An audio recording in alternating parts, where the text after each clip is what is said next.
اعوذ باللہ من الشیطان الرجیم، بسم اللہ الرحمن الرحیم۔ واقعہ کربلا کے سلسلے میں آج ہماری تیسری اور آخری گفتگو ہے، اور اس گفتگو کے اندر ہم بیان کرنے کی کوشش کریں گے کہ امام نے نہ صرف یہ کہ کوفہ کے اندر اپنا نمائندہ بھیجا اور قاصد بھیجا، اور مختلف قاصد بھیجے، قیس بن مصہر کی صورت میں، عبداللہ بن بختر یا یختر کی صورت میں، بلکہ آپ نے بصرہ میں بھی اپنا قاصد روانہ کیا، جن کا نام جناب سلیمان تھا اور جن کی کنیت ابا رزین بیان ہوتی ہے۔ جب یہ قاصد بصرہ پہنچا تو بصرہ میں جو مومنین تھے ان کی خدمت میں امام کا پیغام پہنچایا گیا۔ بطور خاص کچھ افراد کے نام امام نے لکھے تھے، ان تک امام کا پیغام پہنچایا گیا، اور اس وقت ابن زیاد کوفہ سے پہلے بصرہ کا حاکم تھا۔ جب یہ اطلاع ابن زیاد تک پہنچی کہ امام کی طرف سے کوئی سفیر آیا ہے اور کوئی قاصد آیا ہے امام کا پیغام لے کر، تو اسے تلاش کیا گیا اور اسے بالآخر گرفتار کیا گیا، اور ابن زیاد کے دربار میں جب لا کر کھڑا کیا گیا تو بغیر اس چیز کے کہ اس سے پوچھا جائے کہ تم کیوں آئے ہو، تمہارا مقصد کیا ہے، تمہارے ساتھ کی طرف افراد موجود ہیں، بغیر گفتگو کے حکم دیا کہ اس کی گردن کو کاٹ دیا جائے، اور اسے وہیں پر ہی دربار میں شہید کر دیا، اور بے دردی کے ساتھ انہیں شہید کرنے کے بعد ان کو سولی پر چڑھایا گیا۔ اور یہ خوف و ہراس کی کیفیت بصرہ کے اندر قائم ہو گئی کہ اب ابن زیاد اس کا مطلب حسین کے نام پر کوئی کمپرومائز نہیں کرے گا، جس کے بارے میں پتہ چل گیا کہ حسین ابن علی کا ساتھ دینے والا ہے تو فوراً سے شہید کر دیا جائے گا۔ اس لیے بصرہ میں ویسے بھی موالیان حیدر کرار کی تعداد کم تھی، لیکن جو تھی وہ ذرا سے خوف آنے کے بعد پیچھے ہٹ گئی۔ البتہ کچھ افراد ایسے تھے کہ جو مضبوط ایمان کے مالک تھے اور انہوں نے ساتھ دینے کے اندر کوئی کمی نہیں چھوڑی، اور بعض افراد ایسے تھے کہ جو بصرہ سے نکل کر باقاعدہ کربلا پہنچے، اور نہ صرف یہ کہ خود اپنی جان مولا پر قربان کی بلکہ اپنی اولاد کی جان بھی قربان کی، جس میں سے ایک نام یزید بن نبیت کا ہے۔ اچھا، ہو سکتا ہے کہ نام سننے کے بعد آج کے زمانے میں بطور خاص ہمارے نوجوان یہ سمجھے کہ یہ نام کس طرح کے نام ہیں، تو یہ ذہن میں رکھیے گا کہ اس زمانے میں صرف یزید بن معاویہ ایک ہی یزید نہیں تھا، یہ نام وہ تھا کہ جو عربوں کے اندر چلا آتا تھا، اسی لیے آگے جا کر بھی یہ نام کم نہیں ہوا، اور یہ نام بھی مختلف جگہوں پر مسلمانوں کے اندر رائج نظر آتا ہے۔ لیکن جیسے جیسے واقعہ کربلا کی اویئرنیس بڑھنا شروع ہوئی، اور پھر نام یزید خود ایک گالی بن گیا، تو اس کے بعد مسلمانوں نے نام یزید رکھنا چھوڑ دیا، اور بہت اچھا کام کیا ہے کہ جو دشمنان خدا ہیں، دشمنان رسول اور آل رسول ہیں، ان کے نام نہ رکھے جائیں۔ لیکن اس زمانے کے اندر یہ نام اس اعتبار سے نہیں سمجھا جاتا تھا، اس لیے یہ صحابی وہ ہے جس کا نام یزید بن نبیت ہے، اپنے دو بیٹوں عبداللہ اور عبید اللہ کے ساتھ بصرہ کے راستوں سے نکلتا ہوا جلدی کربلا پہنچتا ہے، اور امام علی مقام کے ساتھ شہادت کا درجہ اسے نصیب ہوتا ہے، اور اس کے دونوں بیٹے بھی شہید ہوتے ہیں۔ اسی طریقے سے ایک اور شخص جس کا نام ہے یزید بن مسعود نحشلی، انہوں نے تو باقاعدہ خطبات دیے ہیں اور بڑی گفتگو کی ہے، لوگوں کو آمادہ کیا ہے حسین ابن علی کا ساتھ دینے کے لیے، لیکن ظاہراً ایسا محسوس ہوتا ہے کہ ان کا ساتھ لوگوں نے نہیں دیا اور ان کے ساتھ شریک نہیں ہوئے۔ بالآخر انہوں نے ایک عرصے کے بعد قدم اٹھائے اور خود بصرہ سے نکلے کربلا کی طرف، لیکن تاریخ کی کتابوں میں رقم یہ ہے کہ جب یہ کربلا پہنچے تو ان کی نظروں کے سامنے حسین ابن علی کی لاشیں موجود تھا، اور شہداء کربلا کی لاشیں موجود تھے، تو یہ شہادت امام حسین کے بعد کربلا میں پہنچے ہیں۔ اور جب بات آئی ہے نام کے اوپر، تو ایک اور صحابی جن کا نام شہداء کربلا کی فہرست میں موجود ہے اور جن کی کنیت ابو الشعثاء ہے، لیکن نام ان کا بڑا عجیب ہے، جو آج کے زمانے میں تعجب انگیز ہوگا، کہ یزید بن زیاد اس کا نام ہے، یعنی جس کے نام میں یزید بھی ہے، ابن زیاد بھی ہے، لیکن نہ یہ یزید کا دوست ہے نہ ابن زیاد کا دوست ہے، بلکہ یہ حسین ابن علی کے راستے پر چلنے والا ہے اور کردار میں حسینی ہے۔ اور اس سے ہمیں سمجھ میں آتا ہے کہ اپنے نام حسن و حسین رکھ لینے سے اور اپنے نام اہل بیت کے نام پر رکھ لینا، یہ بھی ایک مرحلہ ہے اور اچھی بات ہے، لیکن اصل مرحلہ یہ ہے کہ جہاں پر راستہ امام حسین ہے اور جو مقصد امام حسین ہے، اس کے اندر انسان اپنا قدم آگے بڑھائے اور مشن امام حسین میں کچھ حصہ دار بن جائے۔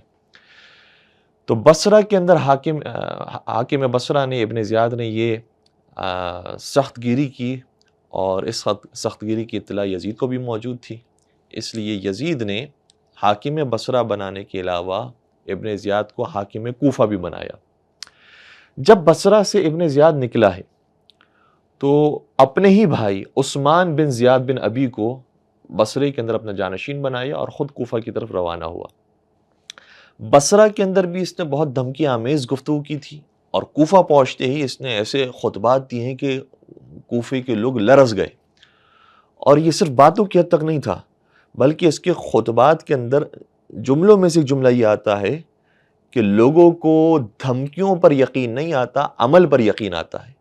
اس لیے میں دھمکی دینے والا نہیں ہوں، میں کر کے دکھانے والا ہوں۔ جس طرح سے اس نے بصرہ کے اندر ظلم کیا، تو کوفہ پہنچ کر بھی اس نے اسی طرح کا رویہ اختیار کیا، اور پھر اس نے اپنے خطبات کے اندر یہ جملہ بھی کہا ہے کہ یہ نہ سمجھے کہ میں اپنے باپ کے سلسلے سے ملا ہوا ہوں، اور اصل میں باپ سے وہ اشارہ یہ کرنا چاہ رہا تھا کہ میں ابو سفیان کے طرف سے ملا ہوا ہوں، اور میرے اندر ابو سفیان جتنی دشمنی موجود ہے، کہا نہیں، میرے اندر اس سے زیادہ دشمنی ہے، کیونکہ میری ماں مرجانہ ہے، اور میں ماں کی طرف سے جو سخت گیری رکھتا ہوں اس کا مقابلہ کوئی نہیں کر سکتا۔ پھر اس کے جملوں میں سے ایک جملہ یہ بھی ہوتا تھا کہ میں صرف جو اصل مجرم ہے اس کو نہیں ماروں گا، بلکہ دور بھاگ جانے والوں کا قصاص قریب والوں سے لوں گا۔ یعنی جو بھاگ گیا ہے اور میرے سزا سے بچ گیا ہے، وہ یہ نہ سمجھے کہ وہ بچ گیا ہے، اس کے خانوادے کو میں نہیں چھوڑوں گا، تو دور والوں کے بدلے میں قریب والوں سے بدلہ لوں گا۔ تو اتنے سخت، اور اس کے پھر عملاً بھی اس نے جو کام کیا ہے، اس کے بعد ماحول اتنا خطرناک ہو گیا تھا کہ لوگ آواز بلند نہیں کر سکتے تھے اس کے خلاف۔ تو بصرہ سے یہ کوفہ کی طرف روانہ ہوا، اور اس کے اندر ایک اور لطیف نقطہ موجود ہے کہ جب یزید تک یہ اطلاع پہنچی تھی کہ امام حسین نے مکہ چھوڑ دیا ہے اور اب آپ کوفہ کی طرف روانہ ہو رہے ہیں، تو یزید بھی پریشان تھا کہ کہیں کوفہ کے اندر امام حسین کی حکومت قائم نہ ہو جائے۔ اس لیے یزید نے اپنے مشیروں سے مشورہ لیا، اور اس میں سے جو ایک قریبی ترین منشی اور مشیر ہے، جس کا نام ملتا ہے سرجون، اور اس نام سے بھی، اور بعض لکھنے والوں نے لکھا بھی ہے کہ یہ عیسائی تھا۔ اور حیرت کی بات یہ ہے کہ مسلمان حکمران اور خلیفۃ المسلمین کے دربار میں جو سب سے قریبی مشورہ دینے والا ہے، وہ مسلمان نہیں ہے، وہ عیسائی ہے جو مشورہ دے رہا ہے۔ اور آپ کو آج بھی یہی کیفیت نظر آئے گی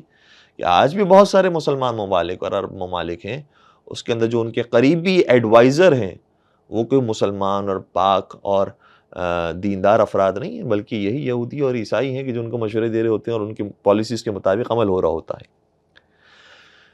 تو سرجون نے اسے مشورہ یہ دیا تھا کہ اگر تو کوفہ میں اپنی حکومت چاہتا ہے تو بصرہ میں جس طرح سے تو نے ابن زیاد کو حاکم بنایا ہوا ہے، کوفہ کا حاکم بھی ابن زیاد کو بنا۔ اور یزید نے جب خط لکھا تو یہی کہا، اور سرجون نے یہ بھی کہا تھا کہ میں اس سے پہلے تیرے باپ کا بھی مشیر تھا، تو تیرے باپ کی بھی خواہش یہ تھی کہ کوفے کا حاکم ابن زیاد کو بنایا جائے۔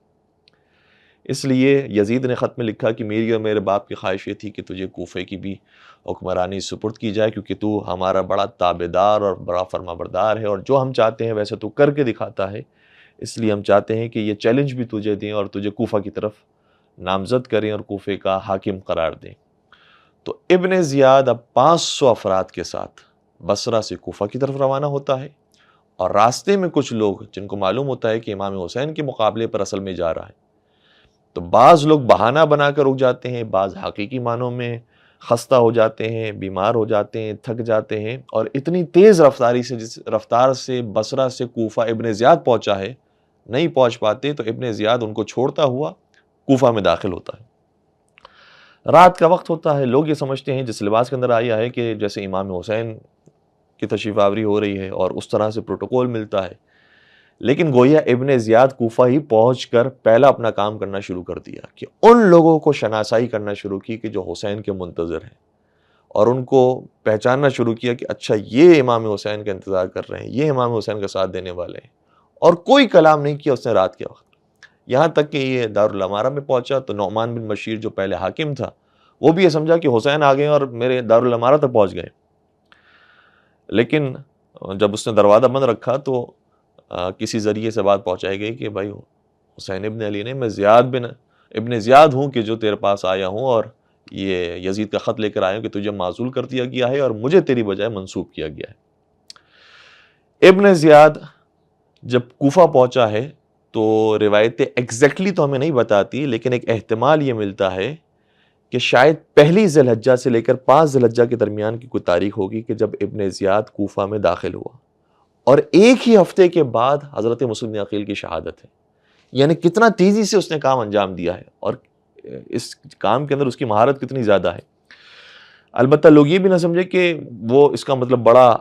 عقل مند انسان تھا، بڑا سیاستدان انسان تھا. جس عقل کو آج زمانہ عقل سمجھتا ہے، مولا کائنات نے پہلے بیان فرمایا تھا کہ لوگ یہ سمجھتے ہیں حاکم شام کے پاس مجھ سے زیادہ عقل ہے. اگر یہ جھوٹ اور سیاست کا راستہ اختیار کرنے کی اجازت ہوتی اور کوئی خدا نہیں ہوتا، کوئی حساب و کتاب نہیں ہوتا، تو پھر دیکھتے کہ مجھ سے بڑا کوئی اور سیاستدان نہیں ہوتا. لیکن جو راستہ خدا نے بتایا ہے وہ سچ کا راستہ ہے، وہ عدل اور انصاف کا راستہ ہے، وہ پیار محبت کا راستہ ہے. اس لیے مولا متقیان نے بھی اس رویے کو اختیار نہیں کیا، اور نہ ہی ہمارے کسی امام نے اور نہ ہی امام کسی سچے چاہنے والے نے یہ راستہ اختیار کیا. تو ابن زیاد نے ایک تو دھمکی کے راستے کو اختیار کیا، اور دھمکانا، کسی مسلمان کو ڈرانا، یہ خود گناہ ہے، گناہ کبیرہ میں سے ہے. اور پھر عملی جامہ پہنانا اور کسی مسلمان کو قتل کر دینا، یہ اور بڑا گناہ ہے. اور پھر جھوٹ کا سہارا لینا، جس طرح سے اس سے بہت سارا اپنے خطبات کے اندر یہ کہا کہ شام سے ایک بڑا عظیم لشکر آنے والا ہے، اگر کسی نے حسین کا ساتھ دیا تو وہ جو عظیم لشکر آنے والا ہے وہ تمہیں چھوڑے گا نہیں، چن چن کر مارے گا. اس لیے جھوٹ کا سہارا لیا، پروپیگنڈے کا سہارا لیا. اور پھر ابن زیاد نے جو لوگوں کو خریدا ہے رشوت دے کر، دنیا کی لالچ سے جو خریدا ہے، یہ کام بھی کبھی بھی امام معصوم انجام نہیں دے سکتے. تو لوگ یہ نہ سمجھیں کہ ابن زیاد کی سیاست کیسے کامیاب ہو گئی، امام حسین یا جناب مسلم بن عقیل کی سیاست کیوں کامیاب نہیں ہو سکی. کیونکہ فرق ہے دونوں سیاست کے اندر. وہ سیاست وہ ہے جو جھوٹ کے اوپر، ڈرانے دھمکانے کے اوپر کھڑی ہے اور قتل و غارت گری کے اوپر کھڑی ہے. تو ظاہر سی بات ہے کہ جب انسان دیکھتے ہیں کہ ایک شخص ایسا ہے جو ہمیں مار ڈالے گا، تو اپنا دین بیچ دیتا ہے، ڈر جاتا ہے، اس کی باتوں کے مطابق عمل کرنا شروع کر دیتا ہے. اس وجہ سے ابن زیاد بظاہر کامیاب نظر آتا ہے، لیکن وہ سیاست کی جو معصومین علیہ السلام نے سکھائی ہے وہ وقتی کامیابی کے لیے نہیں ہے، وہ ابدی کامیابی کے لیے ہے. جس نے امام حسین علیہ السلام کے راستے کو دیکھا اور سچائی کے راستے کو اپنایا ہے، وہ ابدی کامیابی کی طرف آگے بڑھتا ہے اور امام حسین کے ساتھ دیتا ہے. تو ابن زیاد نے ایک ہی ہفتے کے اندر کوفے کا نقشہ تبدیل کر دیا. اور اس کے لیے کام کیا کیا؟ پہلے بھی ہم یہ عرض کر چکے ہیں کہ کوفہ کے اندر جو پورے کوفے کو آرگنائز کرنے کے لیے اور چلانے کے لیے طریقہ ہوتا تھا وہ یہ تھا کہ 4 قبیلوں کے اندر زیاد نے تقسیم کیا تھا کوفے کو، اور ابن زیاد نے بھی یہی کام کیا کہ جب 4 قبیلوں کے اندر اور 4 سرداروں کے اندر یہ بانٹ دیا گیا کوفہ، تو سارے سرداروں کو بلایا اور کہا کہ کیا ہو رہا ہے کوفے کے اندر؟ ہم نے سنا ہے مسلم بن عقیل آئے ہوئے ہیں، سفیر حسین آئے ہوئے ہیں، اور تم میں سے کوئی ایسا نہیں ہے کہ جو یزید کا، اور یہ تو نعوذ باللہ وہ لفظ استعمال کرتا تھا کہ امیر المومنین خلیفۃ المسلمین کا ساتھ نہیں دینے والا ہے. اگر تم میں سے کسی نے حسین کا ساتھ دیا اور سفیر حسین کا ساتھ دیا تو تمہاری سرداری معزول کر دیں گے، اور اگر تمہارے قبیلے میں سے کوئی شخص ایسا پکڑا گیا کہ جس نے مسلم بن عقیل کا ساتھ دیا ہے تو اس کے لاشے کو تمہارے دروازے کے اوپر لٹکایا جائے گا اور تمہیں ملک بدر کر دیں گے اور جلا وطن کر دیں گے. اس خوف کے بعد اب جو بڑے بڑے سردار تھے وہ ایک طرف سے ڈرے بھی ہیں، دوسری طرف سے اس نے وہ لالچ بھی دی ہوئی ہے کہ جو بات مانے گا اس کو بڑے اکرام سے نوازا جائے گا، بڑا انعام دیا جائے گا، اس کو فلاں چیز کی حکومت دی جائے گی، اس کو فلاں ریاست دی جائے گی. اس لیے اس چیز کی بھی توقع ہے لوگوں کو. اس طرح سے ایسے ایسے کوفے کو کنٹرول میں لانا شروع کیا. اچھا، دوسری طرف سے حضرت مسلم بن عقیل ابن زیاد کے آنے سے پہلے جناب مختار ثقفی کے گھر میں تھے. یعنی ہمارے ناظرین توجہ فرمائیں کہ 5 شوال سے لے کر پہلی ذی الحجہ تک، یعنی شوال کا مہینہ، ذی القعدہ کا مہینہ اور ذی الحجہ کا ابتدائی حصہ، یہ 2 مہینے حضرت مسلم بن عقیل نے جناب مختار ثقفی کے گھر میں گزارے ہیں. تو جناب مختار ثقفی نہ صرف یہ کہ بعد میں انتقام خون حسین لینے والے ہیں، بلکہ پہلے ہی سفیر حسین کی خدمت کرنے والے اور ان کی مہمان نوازی کرنے والے تھے. اور پھر جب ابن زیاد آیا ہے تو جناب مسلم بن عقیل کو محسوس ہوا کہ اتنے سارے لوگ میرے ہاتھوں میں بیعت کر چکے ہیں، ان کو میرے گھر کا پتہ ہے، میرے آمد و رفت کا پتہ ہے، اس لیے اب مجھے اپنا مکان تبدیل کرنا چاہیے. تو پھر وہ مختار ثقفی کے گھر سے نکل کر جناب ہانی ابن عروہ کے گھر میں منتقل ہوئے ہیں. اور جناب ہانی ابن عروہ ایسی شخصیت ہیں کہ جو تھوڑا سا نیوٹرل انداز کی زندگی پہلے تک گزار رہے تھے، جو ہر طرح کے لوگوں کی پذیرائی کرنے والے تھے، مہمان نوازی کرنے والے تھے، اور ان کے پاس بڑا باغ، بڑا مکان موجود تھا، وسیع و عریض زمین تھی ان کی، اور بہت سارے ان کے پاس کمرے موجود تھے کہ جس کے اندر مختلف مسافر آیا کرتے تھے، رہا کرتے تھے، بہت سو کی خاطر مدارات کی جاتی تھی، اور وہ ذاتاً ایسے کہا جا سکتا ہے کہ ایک سخی انسان تھے، ایک مہمان نواز شخصیت تھی، اس لیے کوئی بھی ان کے گھر پر آتا تھا تو اپنا دروازہ ان کے لیے کھلا رکھتے تھے۔ تو جناب مسلم نے عقیل نے یہ دیکھا کہ یہ ایک کریم انسان ہے، سخی انسان ہے، لہٰذا ان کے گھر میں تشریف لے گئے، اور دوسری طرف سے یہ کہ بہرحال جو کریم اور سخی ہوتا ہے اس کے اندر خود بخود اہل بیت کی محبت ہوتی ہے، کیونکہ اہل بیت بھی سخی اور کریم ہے۔ تو یہ جناب ہانی ابن عروہ کے گھر میں منتقل ہوئے، اس لیے اب ابن زیاد کے لیے تلاش کرنا مشکل ہو گیا کہ مسلم ابن عقیل ہیں کہاں پر، اور کیسے پہچانا جائے کہ مسلم کہاں پر ہے، ان کو گرفتار کیا جائے یا انہیں شہید کیا جائے۔ تو اب راستہ یہ اختیار کیا کہ اپنے غلام جس کا نام معقل ہے اس کو 3000 درہم دیے۔ اچھا، 3000 درہم خود اس کے لیے نہیں دیے بلکہ اس کو طریقہ بھی سکھایا، کہا کہ یہ تم 3000 درہم لے کر جاؤ، اور وہ کہ جو تمہیں لگے کہ مسلم ابن عقیل کا ساتھ دینے والا ہے اس کو کہو کہ یہ میں تحفہ لے کر آیا ہوں جناب مسلم ابن عقیل کے لیے اور ان تک پہنچانا چاہتا ہوں، تو اس بہانے سے تمہاری ملاقات مسلم ابن عقیل سے ہو جائے گی، اور مسلم کا پتہ جب تمہیں چل جائے گا تو تم ہمیں بتانا، اور ہم مسلم کو اس طرح سے گرفتار کریں گے۔ اچھا، اسی دوران اتفاق ایسا ہوا کہ وہ کاروان کے جس کو لے کر ابن زیاد بصرہ سے کوفہ آیا تھا، اور اس میں کچھ افراد پیچھے رہ گئے تھے، اس میں سے ایک شخص ہے جس کا نام ہے شریک بن اعور، جو پیچھے رہ گیا تھا، اور وہ بھی اندر سے محبان اہل بیت میں سے تھا، لیکن اس نے ظاہر نہیں کیا تھا، اور شاید اس نے بہانہ بنا کر وہ رک گیا ہو، اور وہ بھی اتفاق سے جب کوفہ پہنچا تو ہانی ابن عروہ کے گھر پہ رکا، اور چونکہ وہ ایک بیماری کا بہانہ تھا، اور ہو سکتا ہے کہ حقیقت میں بھی وہ، بہرحال تاریخی کتابوں میں یہ حقیقت آشکار موجود نہیں ہے، لیکن چونکہ وہ بیماری کے ساتھ جناب ہانی ابن عروہ کے گھر پہ پہنچے تھے، تو ابن زیاد شریک ابن آور جو خود اسی کا اپنا ساتھی تھا، اس کی عیادت کرنے کے لیے ہانی ابن عروہ کے گھر پر گیا، اور اطلاع دی کہ میں شریک ابن آور کی عیادت کرنے کے لیے آ رہا ہوں۔ اب ماجرا کیا ہے کہ ایک طرف سے ہانی کے گھر پر جناب مسلم ابن عقیل بھی موجود ہے، دوسری طرف سے شریک ابن آور جو اندر سے محبان اہل بیت میں سے اس کی عیادت کرنے کے لیے ابن زیاد آ رہا ہے، اور وہ یہ سمجھ رہا ہے کہ میرا ساتھ دینے والا ہے، اور ابن زیاد جیسا ظالم گھر پر آ کر خود اپنی موت کو دعوت دے رہا ہے۔ تو بہترین موقع تھا کہ جناب مسلم بن عقیل ایسے موقع پر ابن زیاد کی گردن کو تن سے جدا کرتے، لیکن ناظرین یہاں پر آپ یہ بات سن کر جائیے گا کہ کیوں جناب مسلم بن عقیل نے اس موقع پر ابن زیاد کو چھوڑ دیا۔ ابن زیاد جب آ رہا ہے، اب گہما گہمی ہو گئی ہے گھر کے اندر، اور شریک ابن آوری کہہ رہا ہے کہ اے مسلم بن عقیل ابھی آنے والا ہے، ابن زیاد تم موقع ضائع نہیں کرنا اور اس پر وار کر کے اس کو ختم کر دینا۔ ہانی یہ سمجھا رہے ہیں کہ نہیں، یہ میرا گھر ہے، میرے گھر کے تو مختلف طرح کے لوگ آتے ہیں، میں نہیں چاہتا کہ کوئی فتنہ فساد میرے گھر کے اندر برپا ہو اور بلوائی جمع ہو جائے، تو میرے گھر میں اگر یہ کام نہ ہو تو زیادہ بہتر ہے۔ اچھا، اب یہ ڈسکشن ہو رہی ہے کہ اتنے میں دروازے پہ دستک ہوتی ہے، اور ابن زیاد اپنے کارندوں کے ساتھ موجود ہے۔ دروازہ کھولا جاتا ہے، جناب مسلم بن عقیل کسی کمرے کے اندر پیچھے چھپے ہوئے ہیں، اور ابن زیاد اپنے دوست شریک بن آور کی عیادت کے لیے پہنچتا ہے۔ بات چیت ہوتی ہے، احوال پرسی ہوتی ہے، اس کے اندر شریک بن آور جناب مسلم بن عقیل کو ہنٹ دیتے ہیں اور اشارہ دیتے ہیں کہ موقع بڑا اچھا ہے، مار ڈالو ابن زیاد کو، اور کچھ اشعار پڑھتے ہیں، لیکن ظاہر سی بات ہے کہ برملا اور سرات کے ساتھ تو نہیں کہہ سکتے، اس لیے اشاروں کے اندر یہ میسج دینے کی کوشش کرتے ہیں، اور ابن زیاد بھی کہتا ہے کہ تیری طبیعت لگتا ہے مجھے بہت ہی خراب ہو گئی ہے، تو عجیب بہکی بہکی باتیں کر رہا ہے اور بہکی بہکی اشعار پڑھ رہا ہے، مجھے سمجھ نہیں آ رہی تیری باتوں کی۔ تو شریک اشارتاً بتانا چاہتے تھے، لیکن مسلم بن عقیل باہر نہیں نکلے۔ ابن زیاد نے اس طرح کی گفتگو سنی اور اس کے بعد فوراً سے باہر نکل گیا اور چلا گیا۔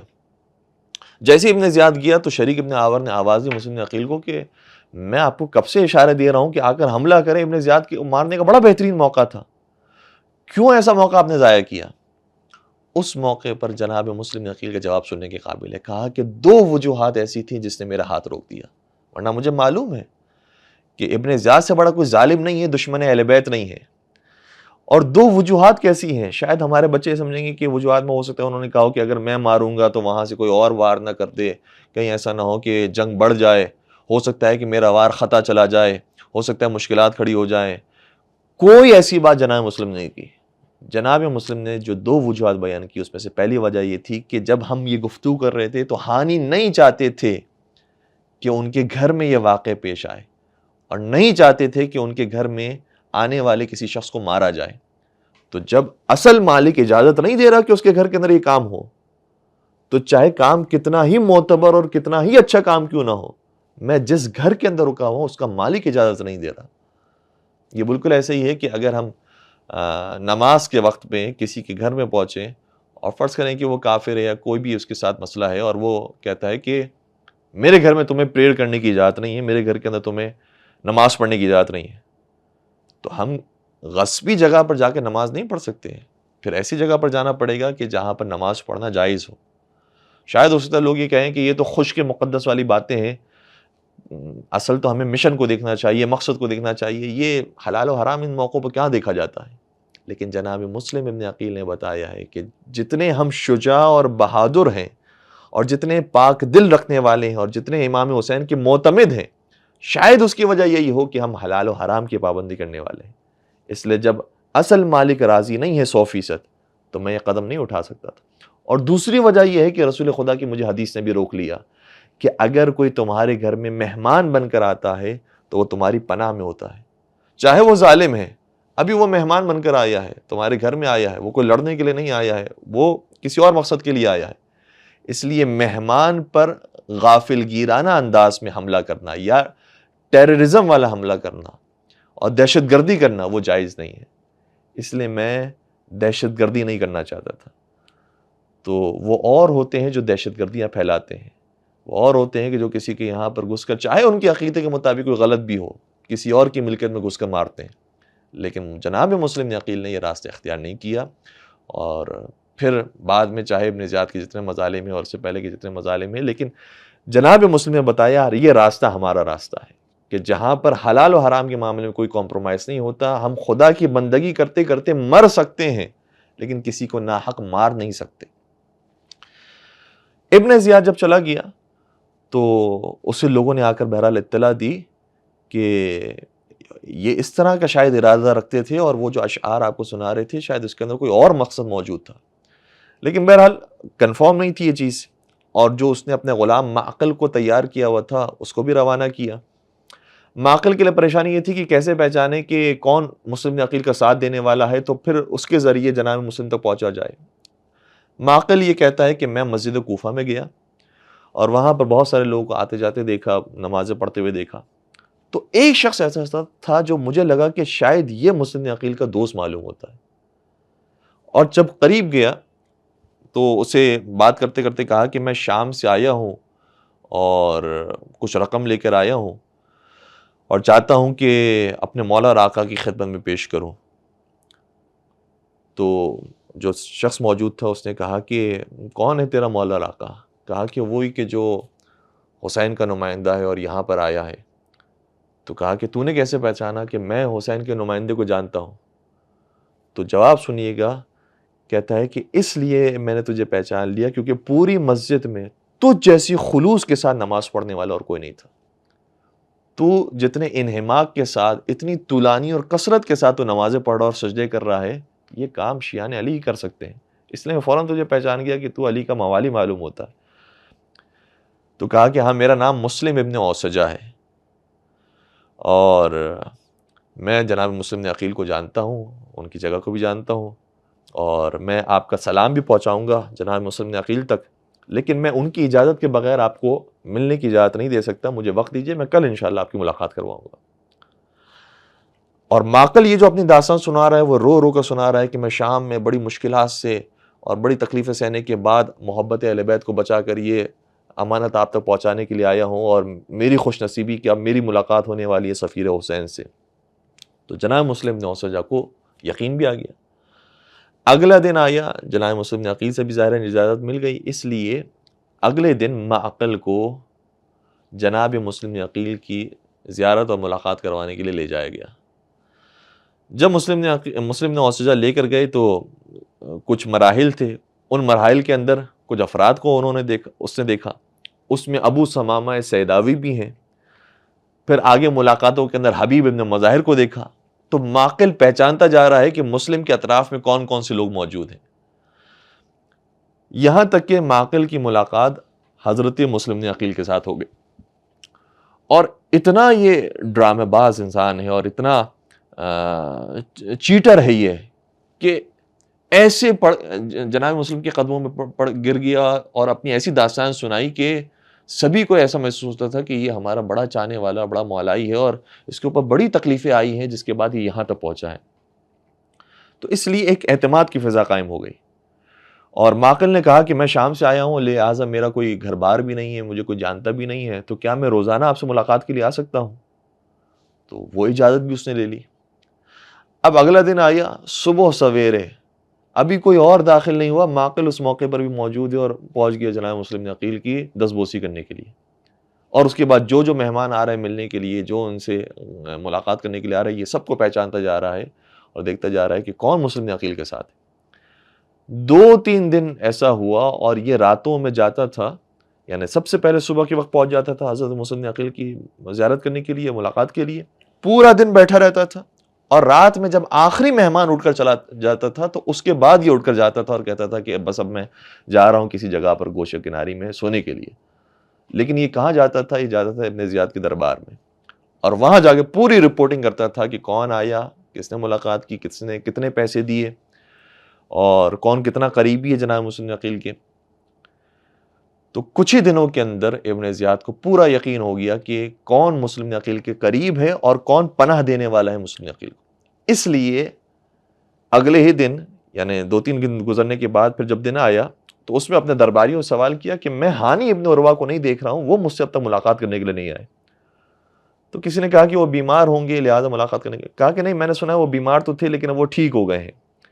تو اگر وہ ٹھیک ہو گئے ہوں تو ان کو کہو کہ وہ ہم سے ملاقات کرنے کے لیے آئے، اور اگر وہ بیمار ہیں تو میں ان سے ملاقات کرنے کے لیے چلے جاتا ہوں۔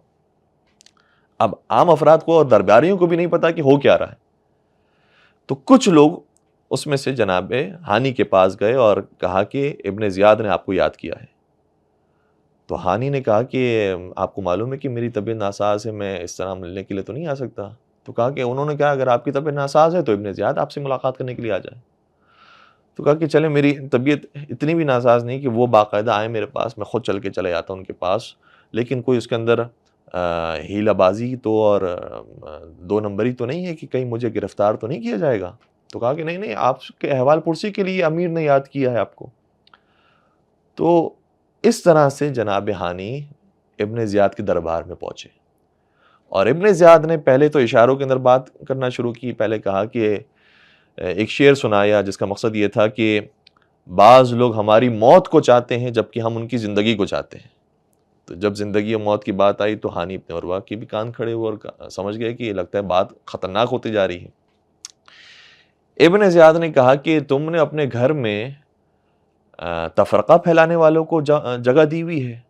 اور ان کو مہمان بنایا ہوا ہے کہ جو شہر کا ماحول خراب کریں۔ تو کہا کہ نہیں، ہمارے یہاں تو کوئی ایسا مہمان نہیں ہے۔ تو کہا کیوں نہیں؟ کیونکہ ابن زیاد جانتا تھا کہ کیا جناب مسلم کو پناہ دی ہوئی ہے۔ پھر کہا کہ کیا حسین کا سفیر تمہارے گھر میں موجود نہیں ہے؟ تو پہلے تک جناب ہانی اور ابن عروہ نے توریے سے یا تقیے سے کام لیا اور یہ سوچ کے کہ میرے ایک گھر کے اندر ہیں، باقی گھروں کے اندر تو نہیں۔ تو کہا کہ نہیں، میرے گھر کے اندر تو نہیں ہے۔ اس موقع پر معقل کو سامنے لا کر کھڑا کر دیا اور کہا کہ اب بتاؤ تمہارے گھر کے اندر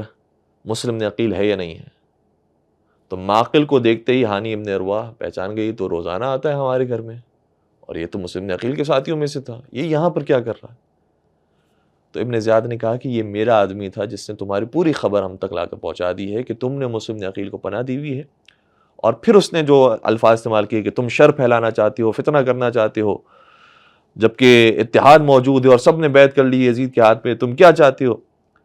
اور ہانی ابن عروہ نے کہا کہ بہرحال وہ حسین کے سفیر ہیں، میرے لیے قابل احترام ہے، اس لیے میں ان کو اپنے گھر سے نہیں نکال سکتا۔ تو کہا کہ نہیں، ان کو ہمارے حوالے کرو ورنہ تمہیں قتل کر دیا جائے گا۔ کہا کہ میں کسی مہمان کو کسی ظالم کے سپرد نہیں کر سکتا۔ اس موقع پر ابن زیاد نے بغیر کسی رعایت کے لاٹھی اٹھائی اور سر اور صورت پر اتنا مارا کہ جناب ہانی ابن عروہ مکمل زخمی ہو گئے اور ان کی ناک سے بہت شدید خون جاری ہوا اور بالآخر ان کو کچھ افراد پکڑ کر زندان میں بند کر دیتے۔ جب دربار کے اندر یہ واقعہ پیش ہوا تو عائشہ سے لوگوں تک بھی اطلاع پہنچی، اور جو ان کا قبیلہ تھا بڑا قبیلہ تھا کیونکہ بڑے رئیس تھے، تو قبیلے مزحج فوراً سے ایک تعداد جمع کر کے دارالامارہ پہنچتے اور ابن زیاد کے سامنے مظاہرہ کرتے ہیں کہ تم نے ہمارے رئیس کو اور ہمارے قابل احترام شخص کو اس طرح سے زد و کوب کیا ہے اور اسے شہید کر دیا ہے۔ اس موقع پر ابن زیاد کا ایک اور پٹھو اور ایک اور مہرہ قاضی شریح کام آیا۔ قاضی شریح کو بھیجا گیا کہ ہانی ابن عروہ سے ملاقات کر کے آؤ۔ وہ ملاقات کر کے آیا، اس میں بھی ہانی ابن عروہ نے بہت ساری باتیں بیان کی جو ابھی وقت کی تنگی کی وجہ سے ہم بیان نہیں کر رہے ہیں، لیکن قاضی شریح کہتے ہیں کہ جب میں باہر آیا تو ابن زیاد نے کہا کہ دیکھ لیا ہانی زندہ ہے، لہٰذا ان کے قبیلے والوں سے جا کر کہو کہ میں نے خود ملاقات کی ہے ہانی سے اور ہانی بالکل زندہ ہے، کوئی پریشانی کی بات نہیں ہے، لہٰذا تم اپنے گھروں میں چلے جاؤ اور ان افواہوں کے اوپر کان نہ دھرو۔ تو قاضی شریح ایک قابل اعتماد شخص تھا، قاضی القضات تھے، مفتی اعظم ہے، اس نے آ کر جب یہ کہا کہ میں نے خود ملاقات کی اپنی آنکھوں سے اور میں نے خود دیکھا ہے وہ زندہ ہیں اور تمہیں کوئی فکر کرنے کی ضرورت نہیں، اپنے اپنے گھروں کی طرف چلے جاؤ، تو لوگوں نے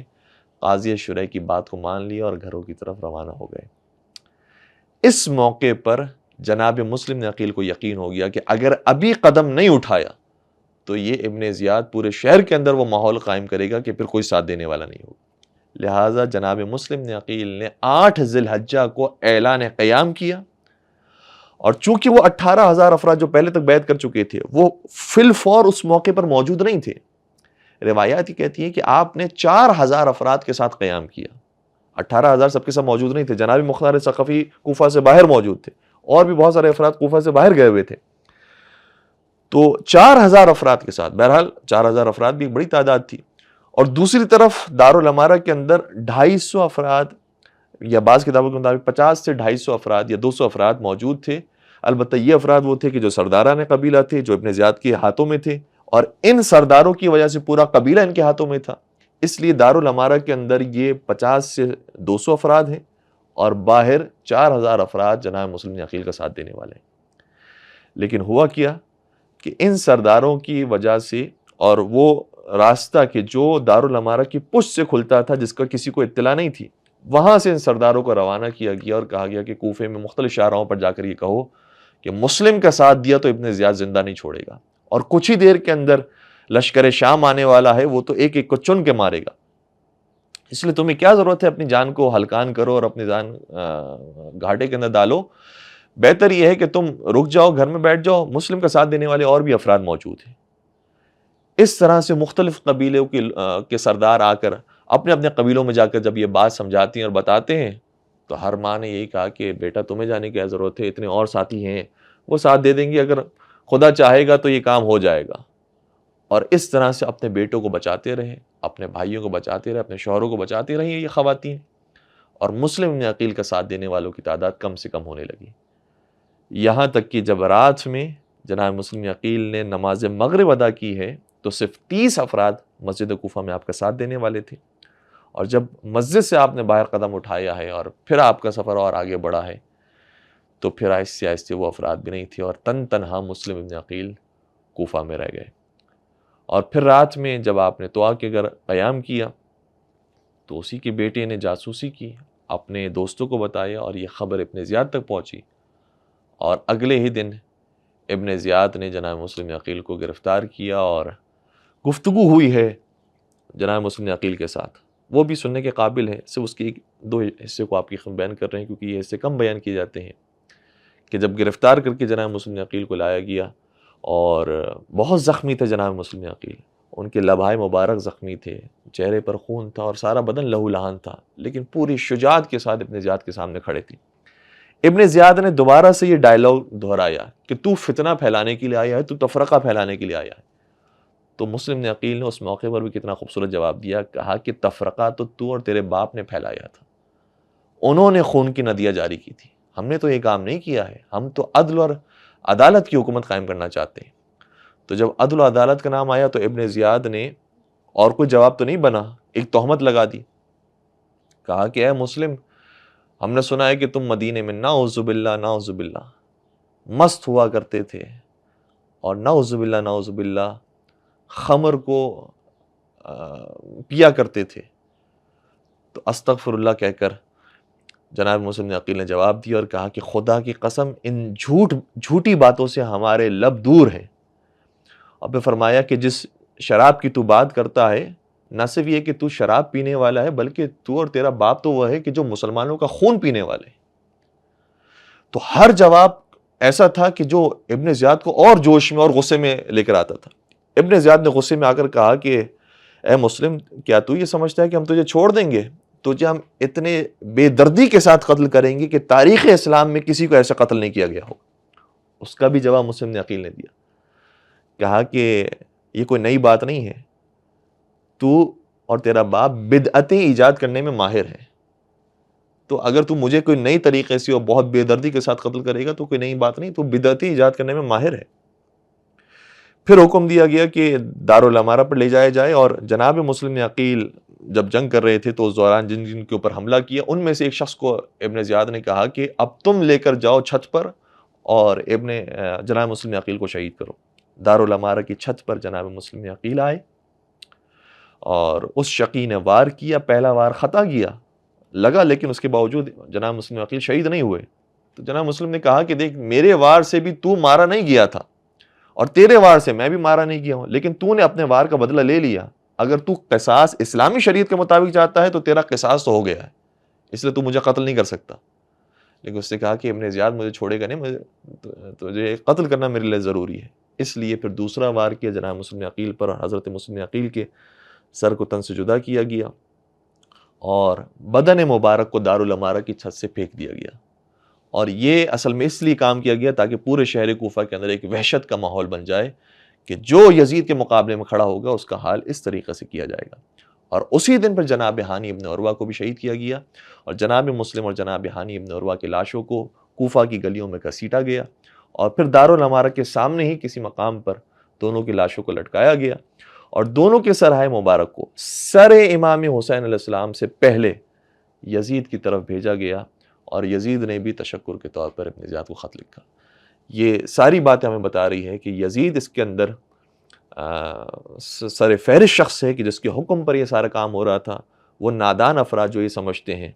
کہ اس کام کے اندر صرف عمر سعد موجود تھا، شمر موجود تھا، ابن زیاد موجود تھا،